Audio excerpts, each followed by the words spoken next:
Yo, Jeff here with Rabbit the Cat. Welcome to the channel. We got the PFL returning this Friday night with a pretty decent card.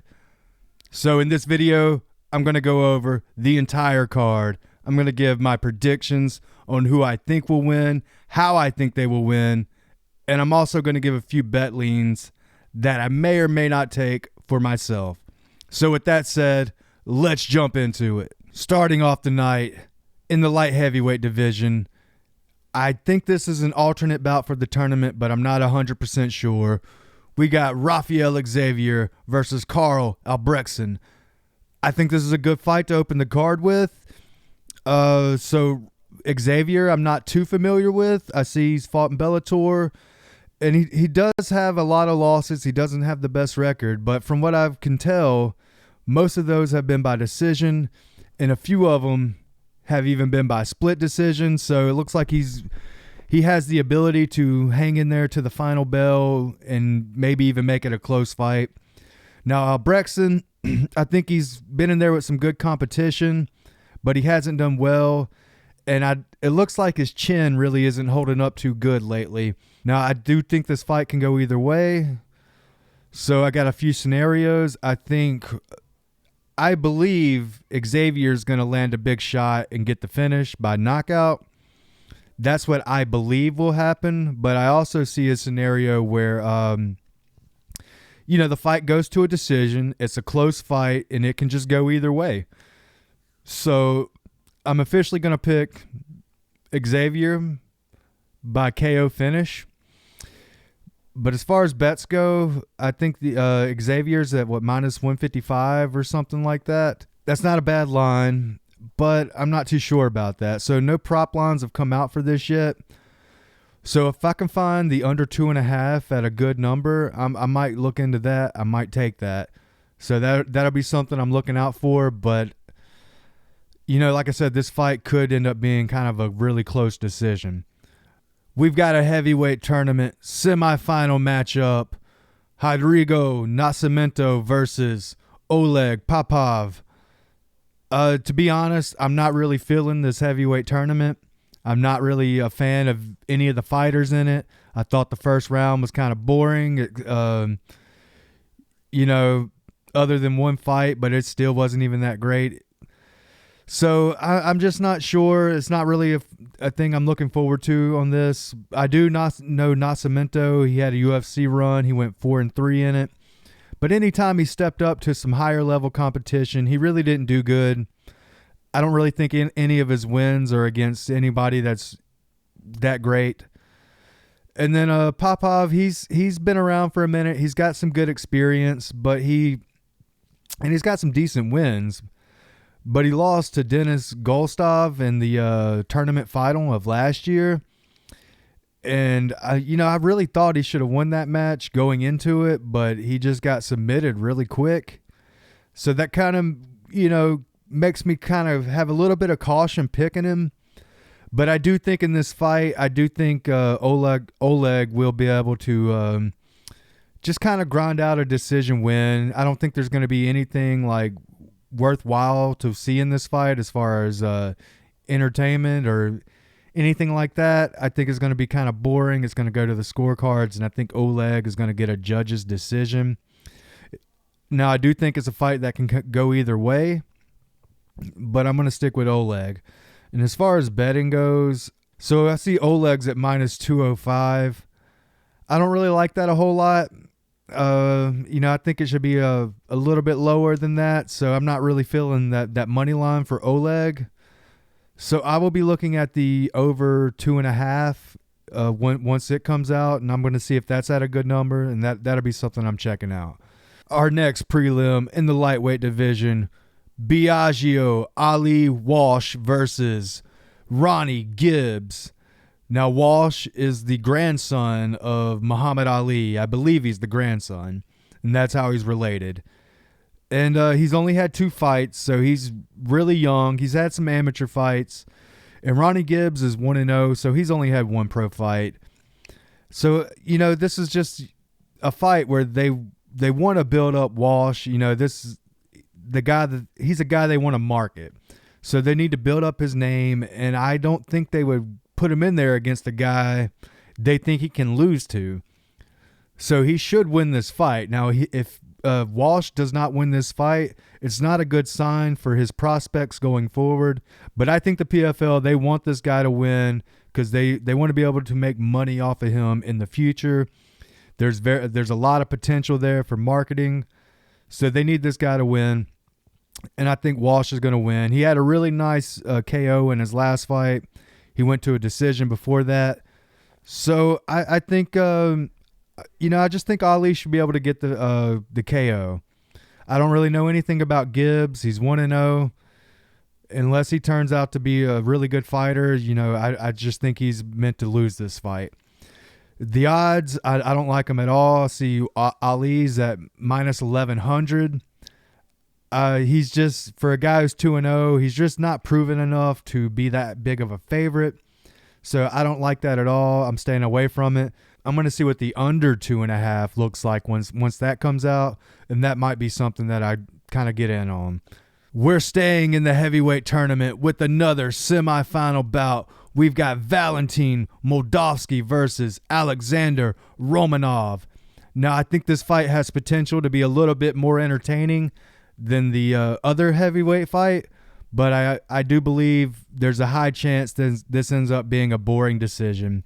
Now, Moldavsky, he's got good experience. He's got a lot of Bellator experience. He has a good Bellator record. And most of his losses come to kind of light heavyweights who basically jumped up to heavyweight. So it seems like he loses to basically quicker, more in shape guys.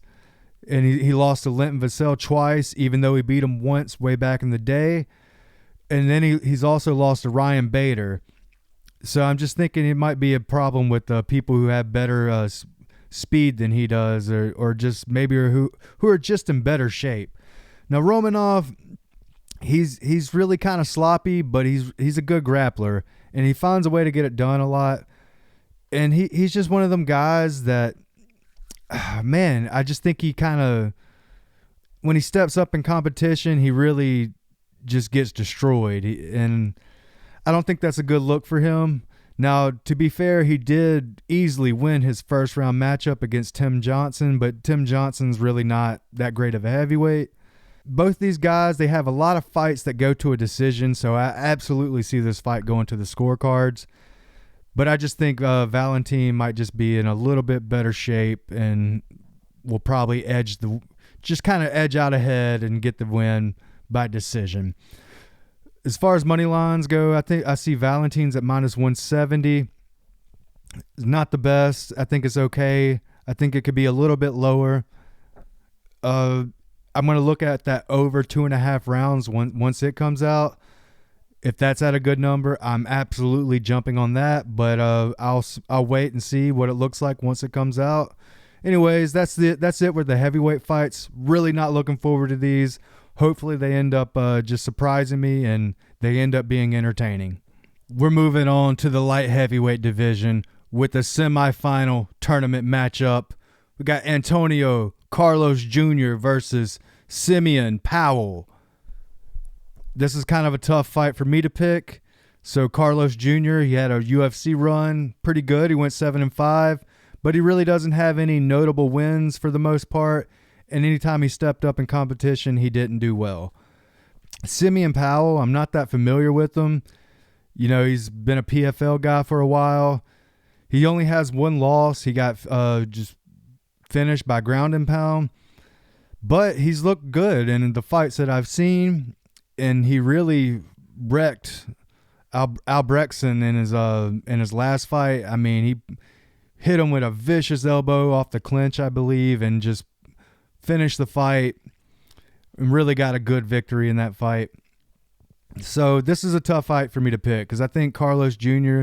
does have a lot of high-level experience, but he hasn't really done that well.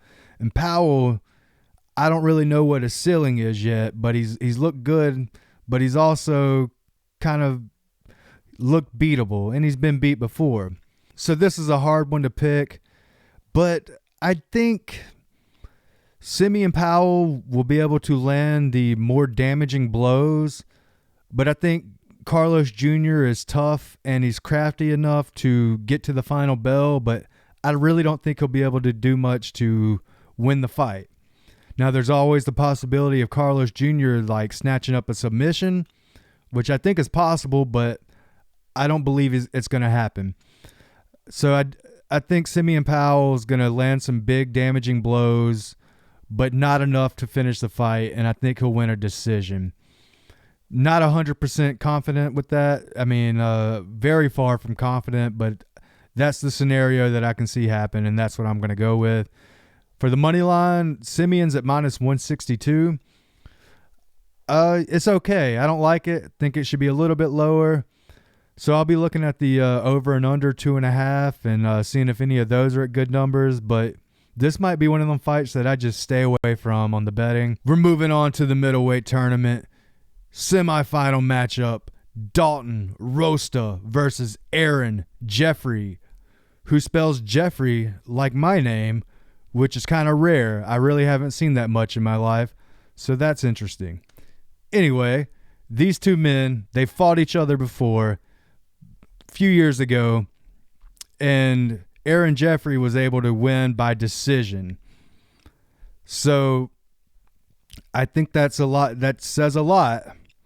But since then, Rosta, he's been looking pretty good. He looked really good in his first round matchup, but Sadabu C is very old, and I don't really think it says a whole lot. Now, Rosta, he's looking like he's in incredible shape. I mean, he's looking jacked, maybe a little saucy, some people might say, but he's in incredible shape.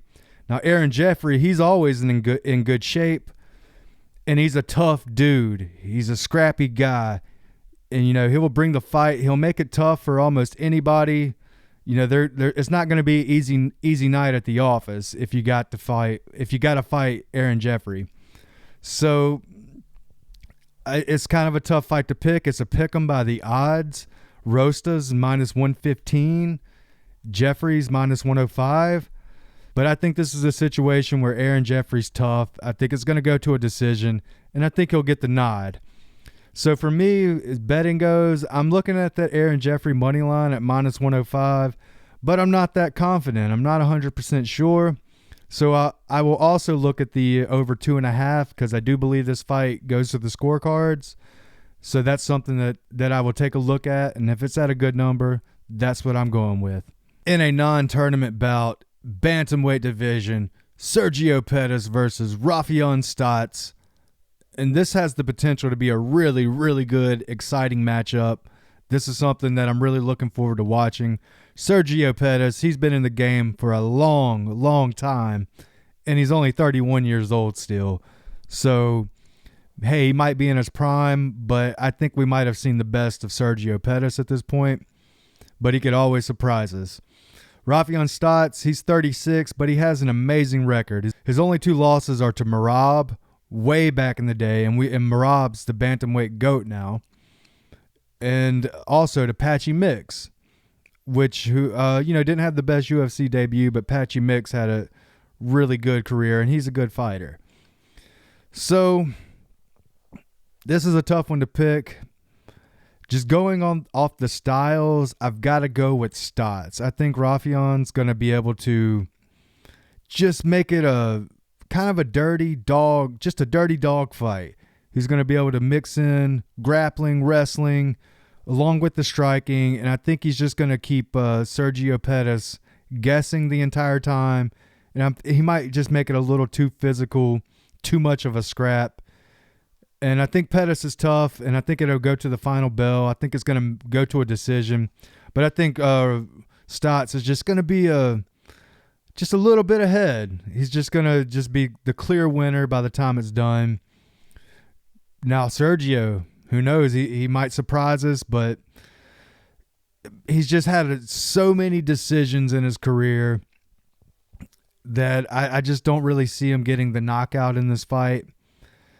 So, and I just don't know if he's going to be able to handle the nonstop pressure that Stots can do. You know, the wrestling, just everything mixed in together. I'm not sure if Sergio will be able to stop it. So I got Stots winning this fight by decision. For betting, the Stots money line's at -230, which I do think is too high. I don't like that. So I'll be looking at that over 2.5. Hopefully it's at not too high itself, but I imagine it's going to be very high up there. We're back in the light heavyweight tournament. Another semifinal matchup.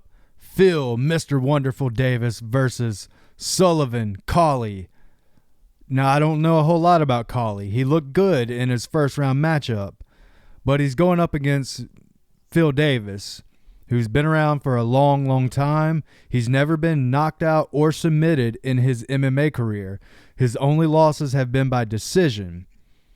Now, Cauley, like I said, I'm not really sure what he brings, but I see he has a loss by a rear naked choke. So I just believe Phil Davis is too crafty. Even though he's 40 years old, he still looks like he's in great shape. He still moves well. And I think he's just going to use his wrestling. I think he's going to get Cauley down to the ground, and he's going to get a TKO ground and pound finish. That's what I believe will happen. So Phil Davis, his money line's at -245, and I think that's really good. So I'm probably jumping on that. Really, I probably won't even mess with the over or unders in this fight because Phil Davis has gone to a decision many, many times. But Cauley, he really hasn't. He's only gone to a decision 0 times in any of his fights. So he's never gone decision. Phil Davis has a lot of decisions, but he's also really good at wrestling, and he's also good at ground and pound when he's able to get it. So I think he's going to win this fight in a classic Phil Davis fashion. Cauley's just going to be a little too much too soon for him, in my opinion. But it's an interesting fight. If Cauley wins this fight, he's going to be making a statement. Let's see what happens, but I've got to go with Mr. Wonderful Phil Davis by TKO. We're at our main event, back in the middleweight tournament, another semifinal matchup. Fabian Edwards versus Josh Silveira. Now, this should be a good scrap, but I think Edwards is just a better fighter all around. I think he really broke down Impa in his first round matchup and got the finish in that fight. Now, Edwards, he has a few losses to Johnny Eblen, but Johnny Eblen's one of the best middleweights outside of the UFC, so there's not a lot of shame in that. Now, Silveira, he's a really tough dude. Really, really tough. He's never been knocked out or submitted in his career. All of his losses are by decision, but he goes to a lot of decisions. So I just think Edwards is going to be too technical, too skilled, and he's going to be able to just win a 3-round decision pretty easily in this fight. So Edwards' money line is at -520 right now. That's too high for me. I don't like that at all. So I will see what the over 2.5 is. Hopefully it's not that high. So that's all my predictions for PFL World Tournament. Edwards versus Silveira. If you watched this video, I appreciate you. If you want to give a like or subscribe, I would appreciate that too. It's all good either way. That's it for me. Until next time.